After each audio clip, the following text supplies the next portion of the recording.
Assalamu alaikum wa rahmatullahi wa barakatuh. We begin now with the book of purification. We should notice that the matter of worship begins with purification. The beginning of purification in matter of worship is a sign of the greatness of this religion, and that it is a symbol, an example of cleanliness and adornment.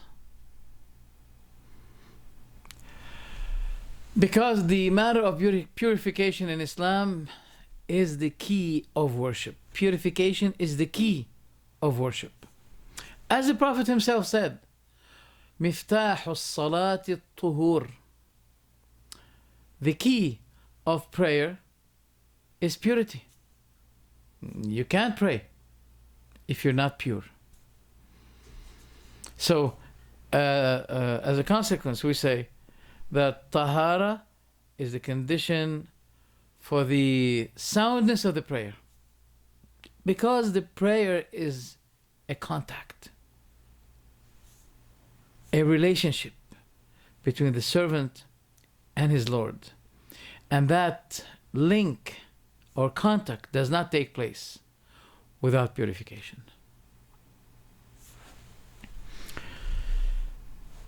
When we talk about the purification of the body, we have to analyze that the purification of the body has the greatest impact, because the physical purification, such as taking a bath, ablution, it is, in a matter of fact, a first step to achieve the spiritual purity. Spiritual purity. And Allah subhanahu wa ta'ala wants us to achieve both physical purity and spiritual purity. How many a person who really cares much about his external purity, but there's something that we call it internal purity. There is internal filth. We know many kinds of filth, physical filth, but there is a spiritual filth which is worse than the physical filth, and that is paganism, setting up partners with Allah. Allah the Almighty said, ما يريد الله ليجعل عليكم من حرج ولكن يريد ليطهركم وليتم نعمته عليكم. Allah does not intend for you any difficulty, but He intends to purify you and to complete His favor upon you. So, the person who can gather between the external physical purity and the internal spiritual purity had achieved the best.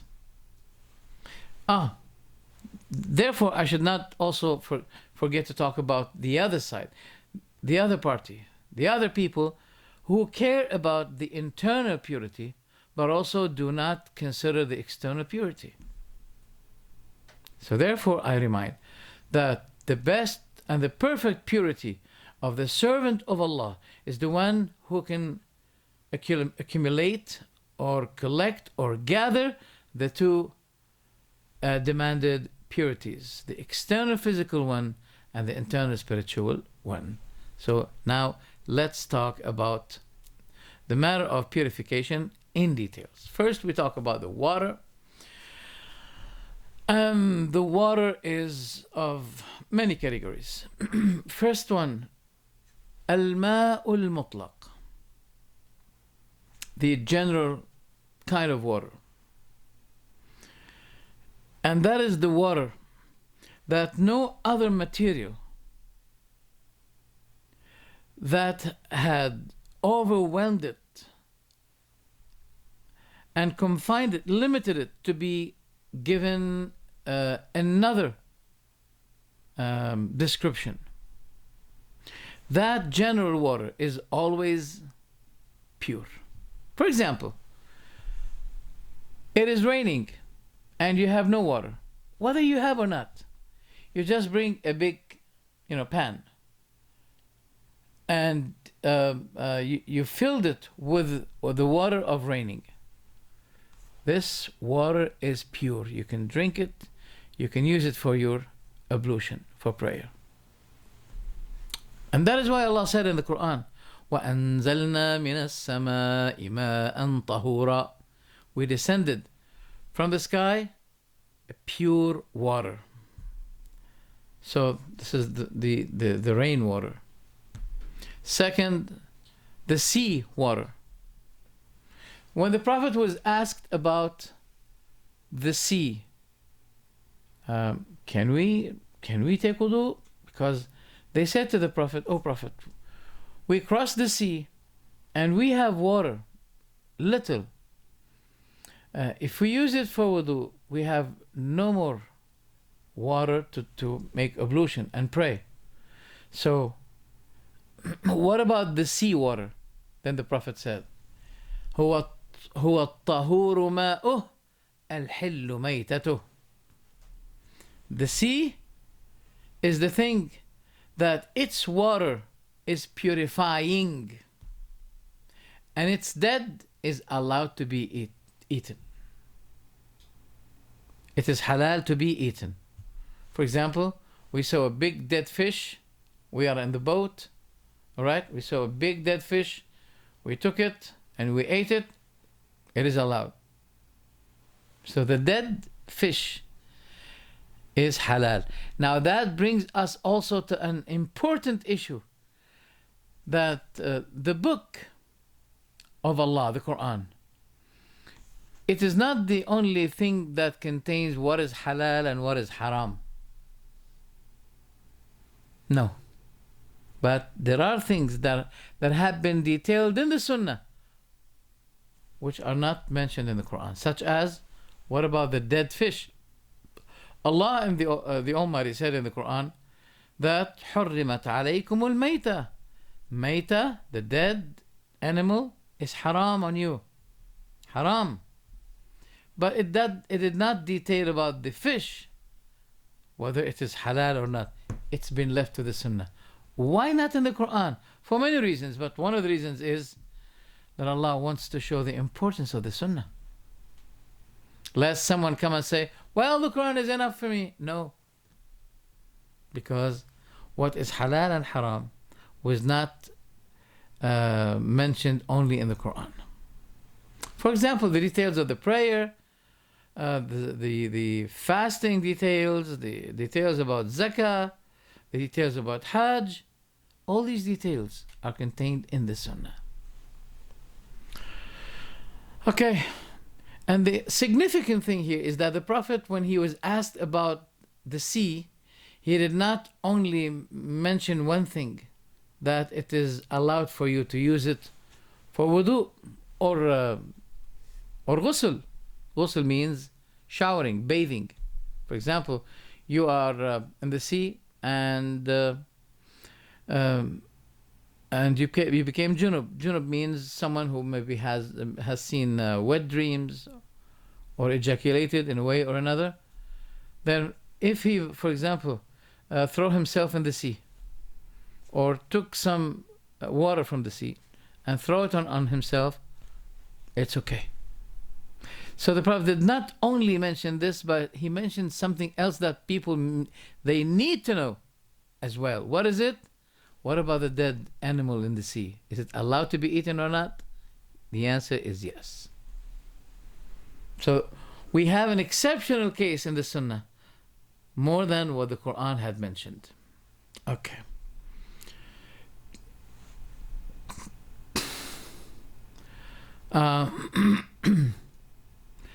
There is another matter. The water that had been, contained for a long time, and it rotted, it became stinky. So what do we do with it? Is it allowed? It is still allowed. The changing of the taste, it doesn't mean that it becomes forbidden on you to use. Okay?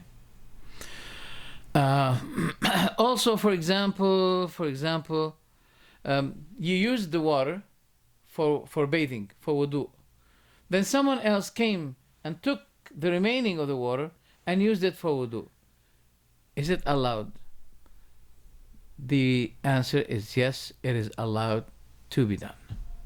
Okay? Why is that? Because the believer that had been using the water for his ablution is not dirty. And the Prophet used to be taking wudu by the water that his wife Maymuna had kept after she'd been using it. Okay? And that is narrated authentically. So, using the water that someone else had used before, it is okay. For wudu, I mean. Someone used it for wudu. Okay? To use it for wudu, it is okay. Yeah, so this is the case. The water that had been mixed with filth or dirt. Now, if it had been affected by this filth, okay, which influenced the water by smell or a color or a taste, so it is not permissible to purify yourself, such as taking wudu or taking ghusl, by using that water. Second, if the filth did not make any change in the taste of the water or the smell of the water or the color of the water, so in this case the water is halal to be used. For example, if we have a pool, the pool where people swim, if someone in a case or another, some people may do that, peeing, urinating. So what do we say? Still that water is pure, because this urine did not affect the kind of the water. It's still, the water is much greater, much ever greater than the small part of the urine, which did not affect it. The sea, how many countries they throw the garbages in the sea, and still the sea is pure. What about the remnants or traces of an animal? For example, an animal came and started to drink from a container of water. Okay? Let's begin with the human being. It's pure. There's no doubt. What about when Allah said about the pagans that they are dirty, filthy? Yes, Allah mentioned it. But Allah meant by that the spiritual filth, which is paganism. He did not mean the spiritual, the physical filth. The Muslims used to be shaking hands with the pagans, with the disbelievers, which means the filth has something to do with their heart, with their shirk, not with their bodies. And the Prophet ﷺ used, there was a container that belongs to a pagan woman. Okay, containers for the people of the book. It's been used. And the Prophet ﷺ was asked about people of the book. They are in a certain place in the land, and they have containers, and the Muslims needed to use these containers. So the Prophet said, don't eat from these containers unless you don't find otherwise. If you did not find otherwise, then wash them and eat from them. This hadith is authentic. And by the way, there is no hadith that I bring, but I believe that I have really searched for its authenticity. I never bring with me any weak narration in this series of my work. Never. So the Prophet, peace be with him, he used a container of a pagan woman, and that is narrated by Bukhari and Muslim. And this question that he'd been asked about the people of the book, can we use their containers? He said, no, unless you don't find other containers. If you did not find, then you can use the containers of the people of the book after washing them. Why? Well, they eat the pig, and the pig is not allowed. They drink alcohol. Okay? So therefore, we can't use them. It is not something to devalue them. No. This is not the case. The case is that they use some kind of food and drink which are not permissible. Okay, so therefore, what about now the traces of an animal? The traces of animal, regardless of what kind of animal is this, cat, lion, or etc., it is not dirty. There's difference. There's difference between you don't like it, okay, but you don't like it because it's forbidden. Now this thing, you may not like it, but it's not forbidden, unless in one case, if the dog had involved his mouth into the container of the water. Now we have the hadith, the narration of the Prophet ﷺ, who said, if the dog involved himself, that means his mouth, into the container of one of you, then he should be rinsing it 7 times. One of the 7 times is the dust. Well, does it mean that is the dog dirty? Is the dog dirty? So that means 7 times. One of them is by dust. That means if the dog touched me or licked my clothes, for example, okay, or his mouth got involved in my clothes, do I have to wash my clothes 7 times? The answer is no. The Prophet is talking about the container of your food or water. Why? Well, let's say basically today it had been discovered that the dogs have in their saliva a kind of virus that's called rabies. Okay, so this is one of the reasons. Otherwise, look, you can't say that the saliva of the dog is worse than the feces of a human being.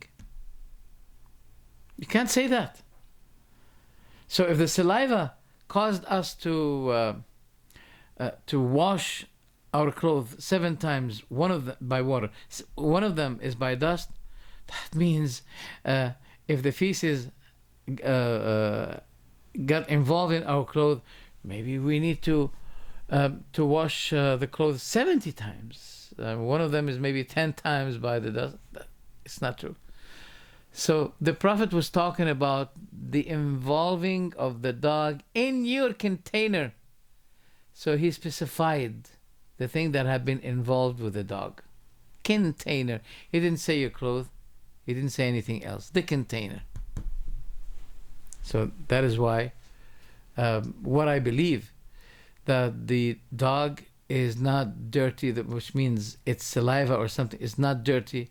You know, some people think that if the dog licked, for example, your clothes, or you have to take it to the laundry again. Or if he touched your skin, you have to take ablution, wudu again. That is not true.